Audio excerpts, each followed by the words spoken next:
my name is Lauren, and I want to tell you a story real quick. You see, one time in middle school, I had a test coming up that I had not studied for at all. Instead of studying for this test, I decided to play Mario Kart on the Wii. And so I go to school the next day. This test is in just an hour or two, and I am so stressed because I'm not prepared.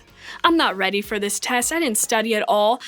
And I'm telling my friends this, and I'm telling them that I'm worried, and my friends looked at me and they said, just cheat. And I thought, what? We're not supposed to cheat on tests. I know that's bad, but they said, just cheat. It's not a big deal. And they were so laid back about it. I thought, well, I guess maybe it's not a big deal. And so I go into the classroom and I sit down and I get the test, and immediately I know I'm not gonna pass this test. And so I start to look, and my eyes find someone else's paper, and I start to borrow or steal their questions. And I slowly fill in my paper with all of their answers. So I'm taking my test to the front of the classroom and I turn it in, and on my way out, I'm feeling like I got away with it. But then I hear my teacher say, "Hey, Lauren, can I talk to you for a second?" Now, if there's one thing you don't want to hear from a teacher, it's, "Can I talk to you for a second?" So I turn around, I go back into the classroom, and she tells me that she saw what I did. She knew exactly what I had done, that I had cheated on that test, and there were consequences. So I got a 0 for the test, and then I had to come back the next day in the morning, take a different test. She also called my parents, so now my parents know, and I had to have that conversation later on, and it was just the worst day. And I kept thinking, how did this happen to me? I knew it was wrong. But it happened to me. Happened to me. That's an interesting phrase, isn't it? Have you ever talked with a friend who was experiencing tough feelings or big consequences or major drama because of choice they made? If you have, you might have heard them say something like, "It just happened to me," or "I can't believe that happened to me." And sometimes, yeah, things happen to us that aren't so fun. Your screen got cracked. Your school bus broke down. You got injured trying to score the goal or make the shot. Someone threw up in the pool, and now this swim meet is gonna last forever. But other times, what happened to you is actually something you chose for yourself. Take a second and think about what I mean by that statement. You've got 10 seconds and go.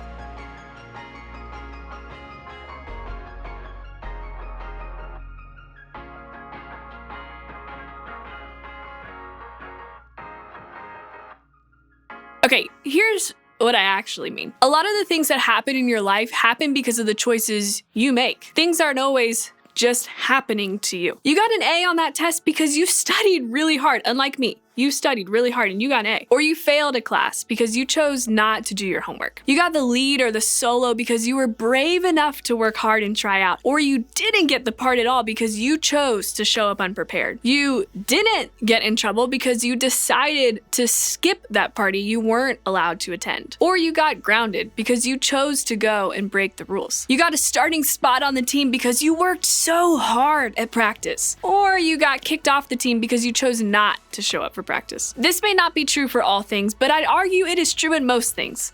No matter how old you are, the consequences you experience are usually because you made a choice and your choice came with those consequences. And often, you don't make all those choices alone. Maybe, just like I did, you have friends who are leading you towards those choices. That's how friendship works. Our friends have the potential to lead us into really great decisions or really bad decisions. Sure.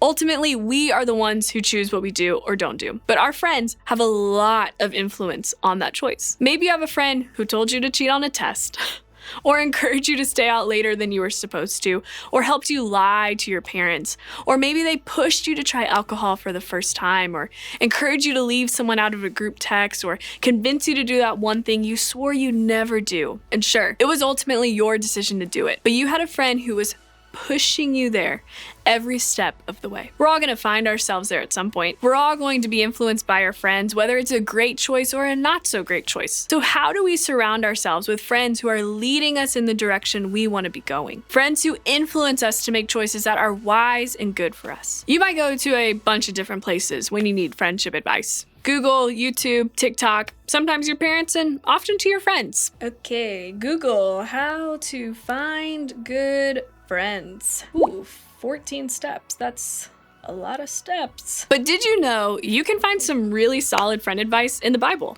written by real people like you and me. There was a really wise person who lived a long time ago named Solomon. He shared a lot of wise things about relationships, friendships, and just life in general. If you've never heard of him, Solomon is considered to be one of the wisest people to ever walk the earth. God gave Solomon all of this wisdom, and a lot of it was written down for us to learn from.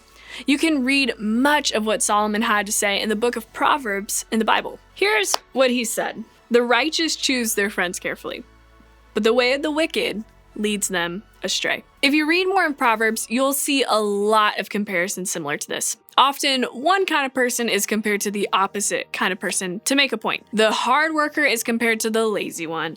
The wise person is compared to the fool. The hot-tempered person is compared to the one who speaks carefully. But Solomon and the other writers in the book of Proverbs seem to have a favorite comparison.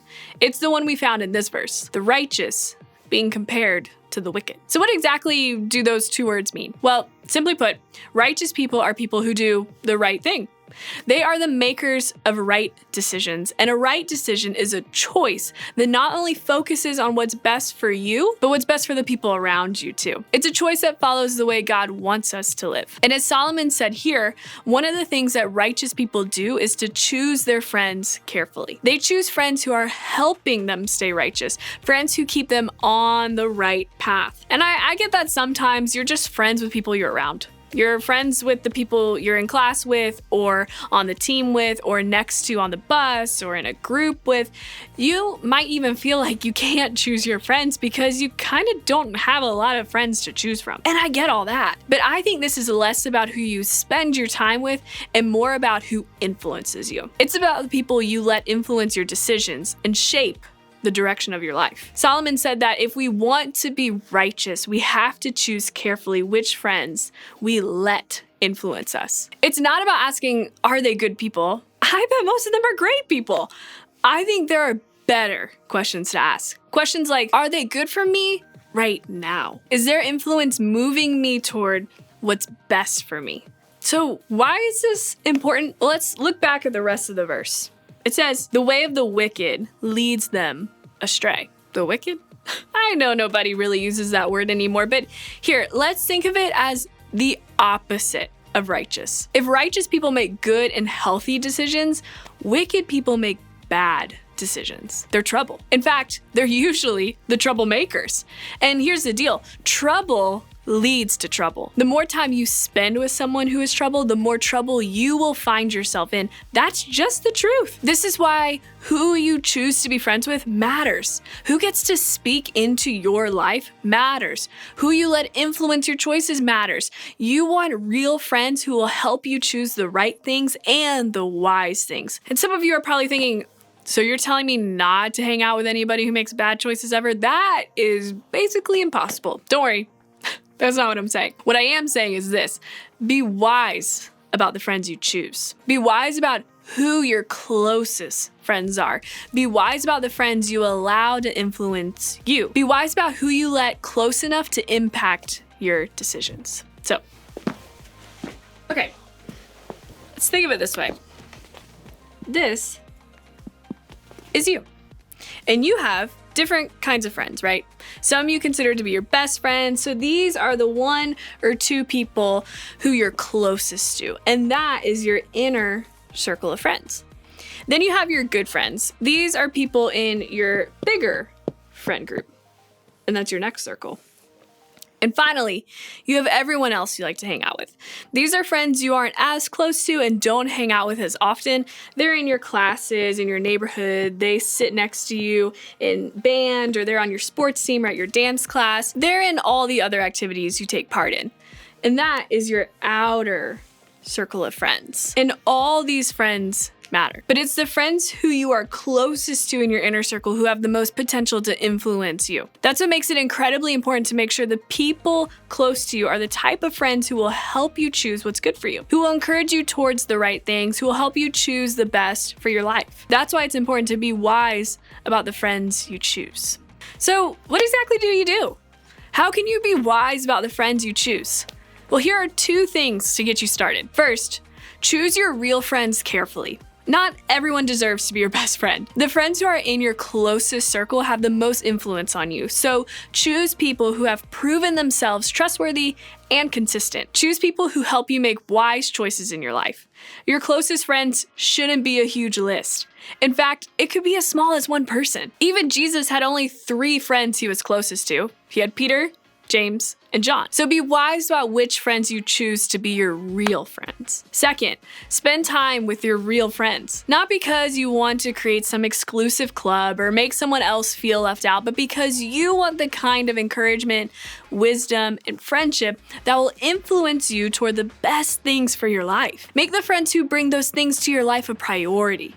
That doesn't mean you can't be friends with other people, but when you spend time with your real friends, you surround yourself with people who influence you toward the best things for your life. And that's only going to help you in the long run. Remember Solomon's words of wisdom. Choose your friends carefully. In other words, be wise about the friends you choose. Walk closely to the people who help you choose the best things in your life. And that's actually why we have groups. We want your group to be a safe place where you can encourage each other towards things that are good and wise. A place where you can have real friendships. I know that this whole friendship thing can be difficult to navigate at times, especially when it comes to choosing your friends wisely. Your group and your group leader want to help you figure it out. So today, I want to challenge you to be real with your group as you wrestle with what it means to be wise about the friends you choose.